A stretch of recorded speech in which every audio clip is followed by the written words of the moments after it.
आते जाते इस लाइव में हम यही कहेंगे,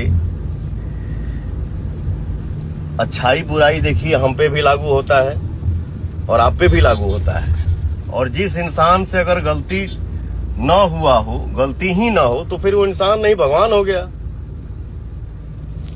तो गलतियां किसी से भी होती हैं, हो जाती हैं, हो जाएगी। इसका मतलब ये नहीं है कि उसको गांठ बांध ले, माने हम तू हम तू हम, नहीं। इससे कुछ हासिल नहीं होने वाला है। झगड़ा करके कोई महान बनल बाज ले, प्रेम करके कोई महान बनता है। तो आप सब भी और हम सब मिलके प्रेम करें, मोहब्बत करें, प्रेम से रहें, अच्छे से रहें, खुश रहें। एक रहेंगे तो हम लोग मजबूत रहेंगे। किसी भी इंसान से अगर गलती हो